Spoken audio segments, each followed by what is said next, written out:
வலிய தீமையை வென்றோம், நலியும் ஆசையை கொன்றோம், வஞ்சர் பகைக்கும் தப்பி நின்றோம்.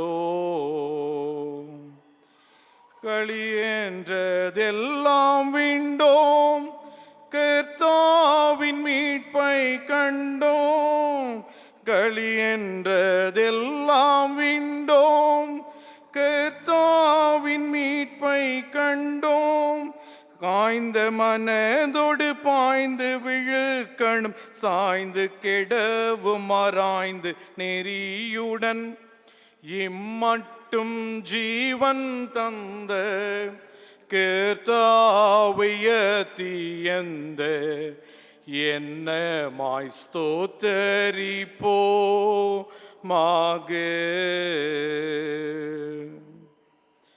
எங்கள் ஆண்டவரே, எங்களை படைத்து எங்களை மீட்டெடுத்து அனுதினமும் எங்களை காத்து வருடங்களை நன்மையினால் முடிசூட்டுகின்ற எங்கள் தெய்வமே, உம்முடைய மாபெரும் நடத்துதலை நாங்கள் கண்டோம். உம்முடைய தெய்வீக உணர்வினையை எங்கள் வாழ்விலை பெற்றோம். அவற்றுக்கு நாங்கள் நன்றி சொன்னவர்களாக தொடர்ந்து நீர் இல்லாமல் நாங்கள் புதிய துவக்கத்தில் பிரவேசிக்க முடியாது என்கின்ற அனுபவங்களுக்கு உட்படுத்தத்தக்கதாக இப்பொழுதும் கூடி வந்திருக்கிறோம். எங்களோடு இடைபெடும் ஆண்டவரே, தொடர்ந்து எங்களுடைய இருதயங்களை ஏவி அருளும். அப்பொழுது நாங்கள் உமக்குரியவர்களாக உருவெடுக்க செய்வதற்கு நீர் எங்களுக்கு பலன் தாரும். இயேசுவின் மூலம் விண்ணப்பிக்கிறோம் எங்கள் நல்ல தெய்வமே, ஆமென். கிறிஸ்து இயேசுக்குள் அன்பார்ந்தவர்களே, மீண்டும் உங்கள் அனைவரையும் நம்முடைய ஆண்டவரும் மீட்பெருமாயிருக்கிற இயேசு கிறிஸ்து என்னும் ஈடு இணையற்ற பெயரிலே அன்போடு வாழ்த்தி கொள்ளுகின்றேன். ஆண்டவர் இந்த 2024ஆம் ஆண்டுக்குரிய கடைசி நொடிப்பொழுதிலே இறை சமூகத்திலே நாம் வந்து சேர்ந்திருப்பதன் நோக்கம் என்னவென்றால், சற்று நமக்கு பின்னானவைகளை நாம் திரும்பி பார்க்க வேண்டும் என்பது தான். அநேகர் இன்றைக்கு யோசிக்கின்ற போது புதிய தொடக்கம் என்பது கொண்டாட்டமாக அதை கொள்ளுகின்ற காலங்களிலே கடந்து வந்த பாதையை நினைத்து இறைவனை கொண்டாடுவது என்பது மிக முக்கியம். புதிய துவக்கம் ஒன்று இருக்க வேண்டும் என்றால் பழையது அல்லது கடந்தது என்பது ஒன்று இருக்க வேண்டும். கடந்த காலங்கள் அல்லது கடந்த ஆண்டு என்று இல்லாமல் ஒன்று இருக்குமானால் புதியதென்றையும் நாம் கண்டுவிட முடியாது. பலர் சொல்லுவார்கள், பழையவைகள் ஒழிந்து போகட்டும், அவைகளை நாம் மறந்துவிட வேண்டும் என்று சொல்லி. ஆனால் பழையவற்றின் அனுபவங்களையும் பழையவற்றின் குணங்களையும் பழையவற்றிலே நாம் தவறினவைகளையும் எண்ணி பார்த்து வரப்போகிற அல்லது புதிய துவக்கங்களிலே அதை எப்படி நான் மெழுகேற்றி சரிபார்த்து என் வாழ்வை இறைவனுக்கு நேராக மீண்டும் திருப்பி என்னை நான் வடிவமைத்து கொள்ள முடியும் என்கின்ற யோசனைக்கு உட்படுத்த வேண்டும். இந்த வேளை என்பது, இந்த விழிப்போடு நாம் காத்திருக்கின்ற இந்த வேளை என்பது உளமாற இறைவனை நினைவு கூர்ந்து சற்று நம்மளுடைய எல்லாவித எண்ணங்களையும் துறந்து சற்று நேரம் அமைதியாக இறை சமூகத்தில் ஆண்டவர் எத்தனை பெரியவராக இருந்தார், ஆண்டவர் எந்த அளவுக்கு நம்மளுடைய வாழ்விலே போதுமானவராக, நம்மளுடைய வாழ்வின் ஒவ்வொரு நொடிப்பொழுதிலும் நம்மை காப்பாற்றியவராகவும், நமக்கு கிருபையின் வரங்களால் நம்மை நிறைத்தவராகவும், அமைதியின் வாழ்வை நமக்கு எவண்ணும் கடவுள் நம்முடைய வாழ்விலே தந்திருக்கிறார் என்பதை எல்லாம் நினைத்து பார்த்து ஆண்டவருக்கு நன்றி சொல்ல வேண்டும். நினைத்து பார்த்தல் என்பது மிக முக்கியம். Remembering and recollecting memories are very important in Christian aspect of worship. கிறிஸ்தவ வழிபாட்டின் கூறுபாடுகளிலே நினைவு கூர்ந்து நம்முடைய நினைவுகளை இறைவனிடத்திலே ஒப்படைப்பதும் அதற்காக அவரிடத்திலே ஆசீர்வாதங்களை நாடி நிற்பதும் மிக அவசியமான ஒரு விஷயமாகவே இருக்கின்றன. ஆகவே நினைத்து பார்த்தல் அல்லது மீண்டும் ஒரு முறை ஆண்டவர் எத்தகையோர் என்பதை என்னினே நான் பகுத்தாய்வு செய்வது மிக முக்கியமான ஒரு விஷயமாக நாம் யோசித்து பார்க்க வேண்டும். இன்றைக்கு நாம் படிக்க கேட்ட இந்த சங்கீதம் 89வது சங்கீதத்தை நீங்கள் படிக்கின்ற போது இதை ராயல் சாம் என்று அழைப்பார்கள். ராஜரீகமான சங்கீதம் என்று சொல்லி அழைக்கப்படும். இது ஓர் வடிவமைப்பிலே இல்லை.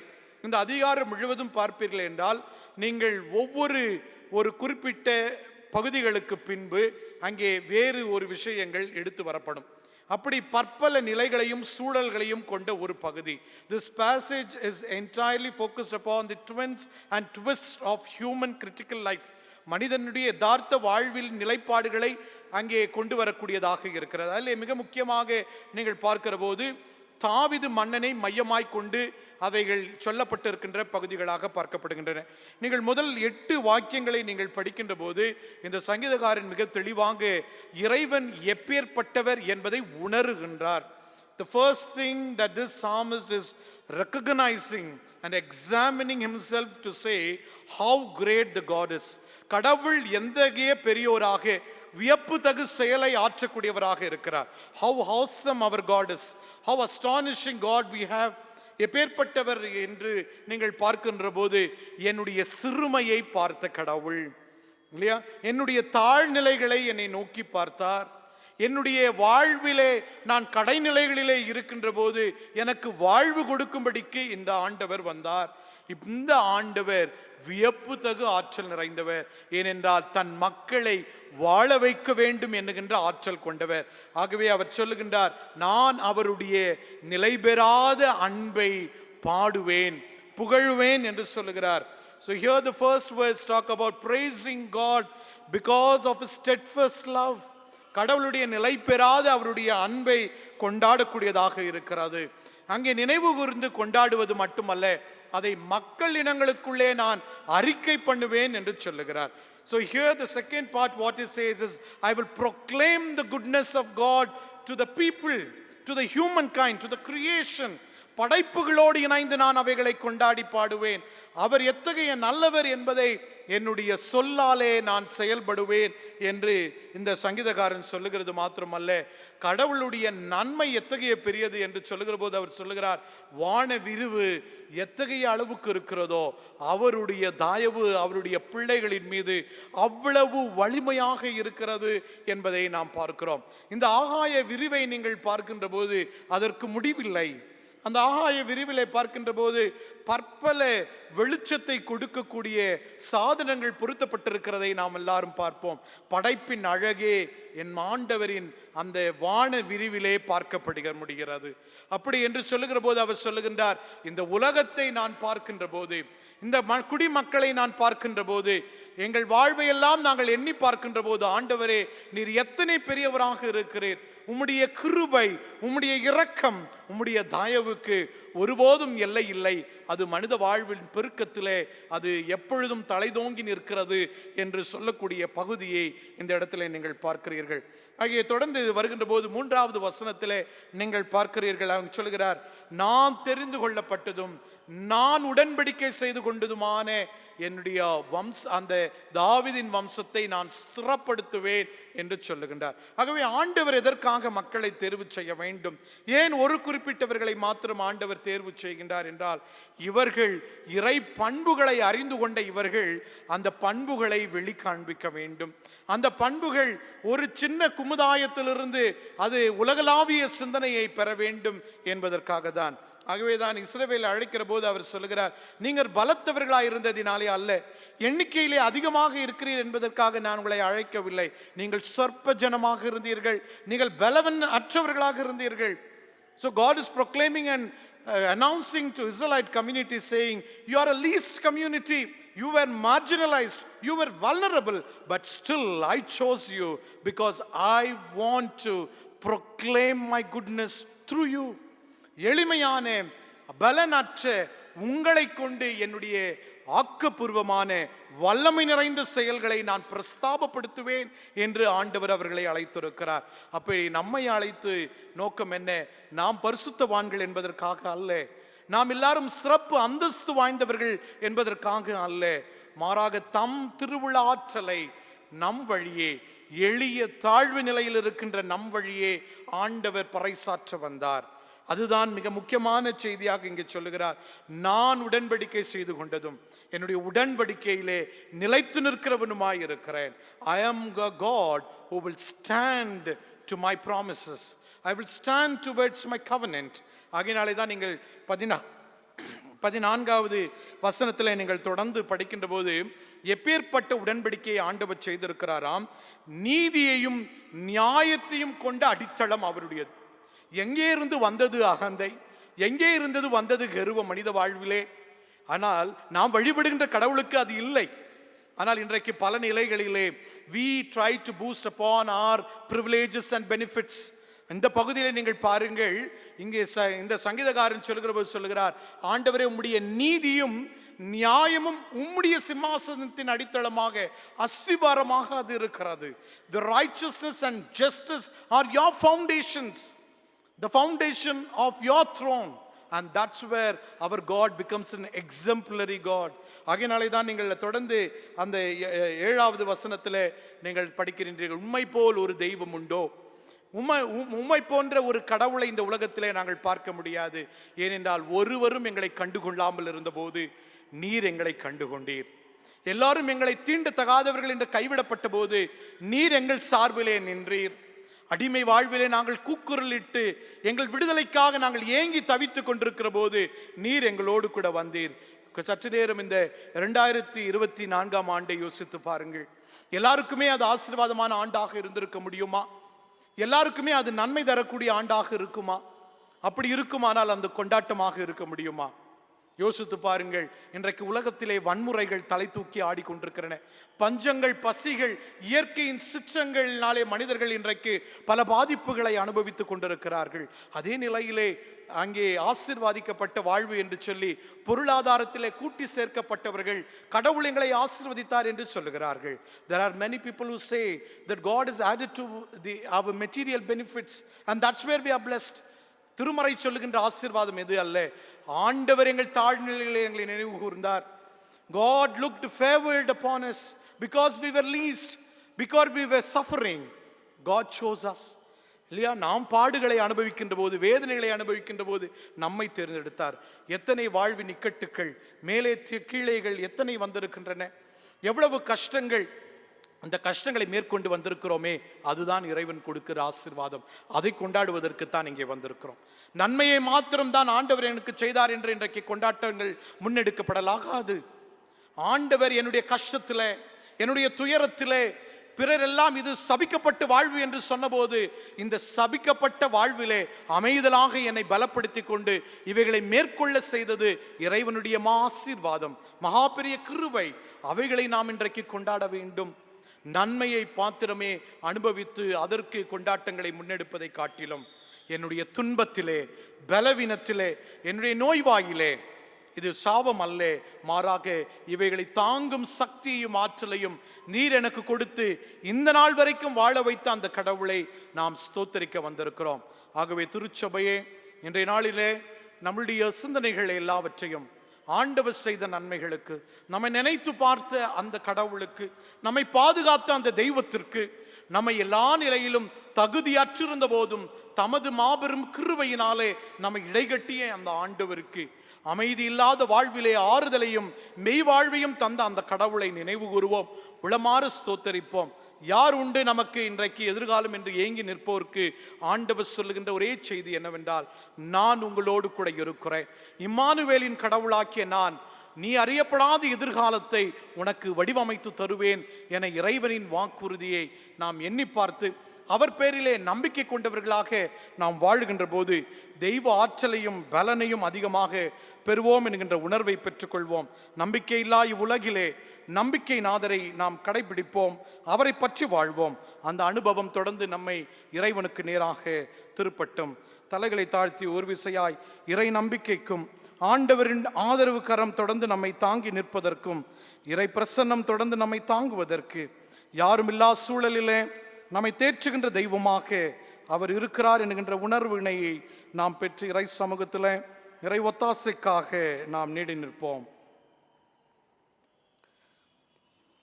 ஆரும் இல்லை துணை என்றெண்ணியே நாங்கள் சோறும் எவ்வேளையிலும், ஆரும் இல்லை துணை என்றெண்ணியே நாங்கள் சோறும் எவ்வேளையிலும்,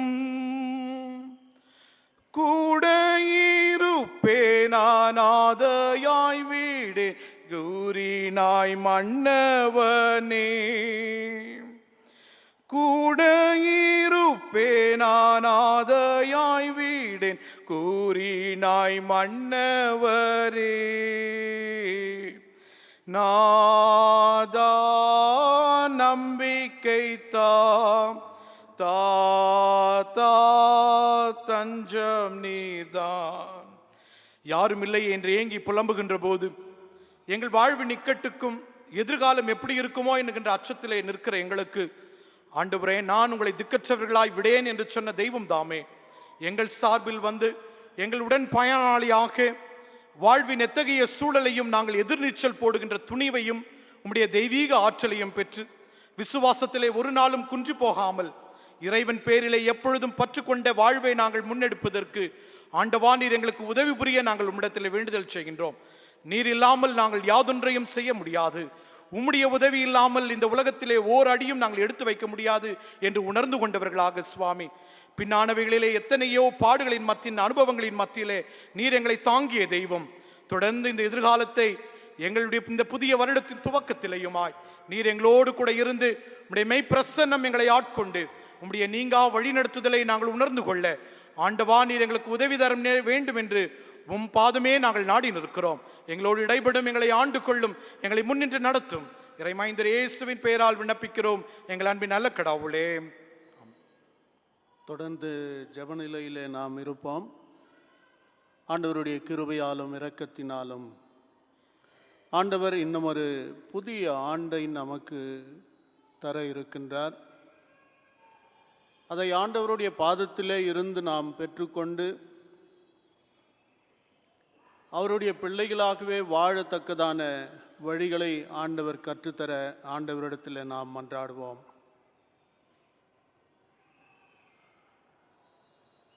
அன்பின் இறைவனே, கிருபையுள்ள கர்த்தாவே, ஆண்டவரே உம்முடைய கிருபையின் கரம் ஆசீர்வாதம் எங்களோடு இருந்து கடந்த ஆண்டிலே உம்முடைய வழிநடத்துதல் பெரிதாக இருந்தது சுவாமி. எங்களுடைய முயற்சிகள் பிரயாசங்களை ஆசீர்வதித்து இந்த புதிய ஆண்டிற்குள்ளாக எங்களை வழிநடத்தி இருக்கின்றீர். ஆண்டவரே, இந்த புதிய ஆண்டிலே புதிய நன்மைகள் கிருபைகளை எங்களுக்கு கூட்டி கொடுக்க உம்மிடத்தில் மன்றாடுகின்றோம். தேவ கிருபையினாலே நிரப்பும் ஆண்டவரே, எங்களுடைய சொல் செயல் சிந்தனைகள் நடையுடை பாவனைகள் அனைத்தையும் உம்முடைய கரத்திலே தருகின்றோம். ஆண்டவர் தாமே பொறுப்பெடுத்து இந்த புதிய ஆண்டின் ஒவ்வொரு ஆசீர்வாதத்தாலே எங்களை நிரப்ப வேண்டுமாய் உம்மிடத்திலே மன்றாடுகின்றோம். இல்லற வாழ்விலே நல்ல சமாதானத்தை தந்திலும் ஆண்டவரே, பெற்றோர்கள் பிள்ளைகளாக ஆசீர்வதிக்கப்படத்தக்கதாக கிருபை புரியும். எங்களுடைய குடும்பம் ஆண்டவரே உம்மால் உருவாக்கப்பட்டது. அந்த குடும்பத்தின் தலைவராக இருக்கின்றீர் கர்த்தாவே. இல்லத்தின் தலைவராக இருந்து இல்லை என்பது இல்லாமல் இருக்க நீர்தாமே கிருபை புரியும். உம்முடைய வழிநடத்துதலை தந்தருளும் சாமி. உம்முடைய கிருபையினாலே காத்து கொள்ளும் இரக்கமுள்ள ஆண்டவரே. நல்ல உறவுகள் இல்லத்திலே ஏற்பட நீர்தாமே கிருபை புரியும்.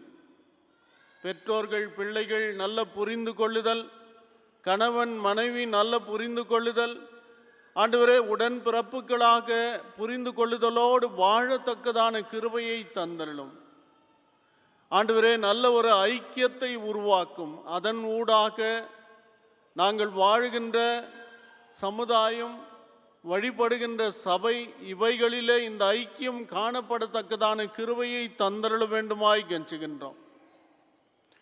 இரக்கமுள்ள கர்த்தாவே, உம்முடைய கிருபையின் கரத்தினாலே ஆசீர்வதியும் சாமி. தேவ வழிநடத்துதல் எங்கள் அனைவரோடும் தங்கியிருக்கட்டும். குழுமியிருக்கின்ற சிறு பிள்ளைகள், வாலிப பிள்ளைகள், பெரியோர்கள், வயோதிபர்கள், தாய்மார்கள், ஆண்டவரே இங்கு வந்து குழுமியிருக்கின்றவர்கள், வர தடைப்பட்டவர்கள் அனைவரையும் கூட நாங்கள் நினைவு கூறுகின்றோம். கர்த்தாவே, உம்முடைய கிருபையினாலே காத்து கொள்ளும், பலப்படுத்தும், ஆசீர்வதியும் சாமி.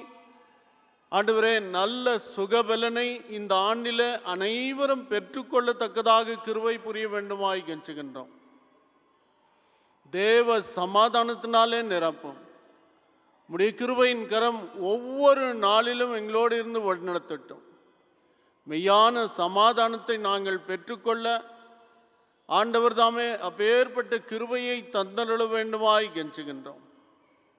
உம்மையே நம்பி இந்த புதிய ஆண்டிற்குள்ளாக நாங்கள் பிரவேசிக்கின்றோம் கர்த்தாவே. ஆண்டவரே, அந்த நம்பிக்கையை நீதாமே நிவிர்த்தி செய்து வழிநடத்த வேண்டுமாய் உம்மிடத்திலே மன்றாடுகின்றோம். கர்த்தாவே, எங்களை ஆளுகின்ற தலைவர்கள் ஆண்டவரே நல்ல சூழ்நிலைகளை உருவாக்கி ஆண்டவரே நல்ல முறையில் ஆளத்தக்கதான கிருபையை தந்திரலும்.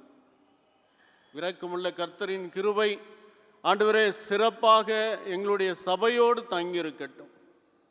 சபையில் இருக்கின்ற குருமார்கள், பரிபாலன குழுவினர், ஒவ்வொரு குழுக்கள் அனைவரையும் ஆசீர்வதியும் சாமி. உம்முடைய கிருபையின் கரம் அனைவரோடு தங்கியிருந்து நான் உங்களை விட்டு விலகுவதும் இல்லை கைவிடுவதும் இல்லை என்று சொல்லி ஆண்டவர் தாமே கரம் பிடித்து வழிநடத்த வேண்டுமாய் கெஞ்சுகின்றோம். இரக்கமுள்ள கர்த்தாவே, உம்முடைய கிருபையின் கரத்தினாலே தாங்கிக் கொள்ளும். தேவ ஆசீர்வாதம் எங்களோடு தங்கியிருக்கட்டும். கர்த்தர் எங்கள் மேய்ப்பர், எங்களுக்கு ஒன்றும் குறைவில்லை என்று சொல்லத்தக்கதாக இந்த ஆண்டிற்குள்ளாக நாங்கள் பிரவேசித்து ஒவ்வொரு நாளிலும் உம்மால் வழிநடத்தப்பட பாதுகாக்கப்படத்தக்கதான கிருபையை தந்தருள வேண்டுமாய் மன்றாடுகின்றோம். உம்முடைய ஆசீர்வாதத்தாலே நிரப்பும் சாமி. உம்முடைய கிருபையின் கரம் எங்களை ஒவ்வொரு நாளும் எங்களை கரம் பிடித்து வழிநடத்தட்டும். கண்ணின் கருவிழியைப் போல உமது பிள்ளைகளை காத்து கொள்ளும் பலப்படுத்தும். தேவ வழிநடத்துதலை தந்திரலும். இரக்கமுள்ள கர்த்தரின் ஆசீர்வாதம் என்றென்றைக்கும் எங்களிலே பெருகி இருக்கட்டும். தொடர்ந்து காத்து கொள்ளும். உம்முடைய வழிநடத்துதலை தந்திரலும் ஆண்டு ஆசீர்வதியும். இறைமகன் இயேசுவின் வழியாய் வேண்டுதல் கேளும் நல்ல பிதாவே, ஆமென்.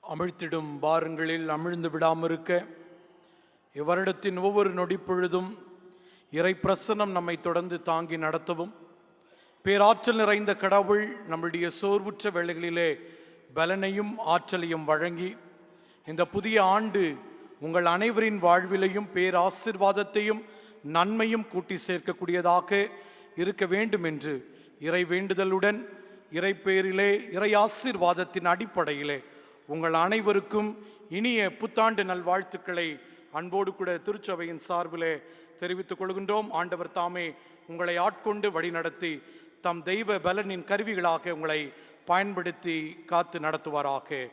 ஆமென்.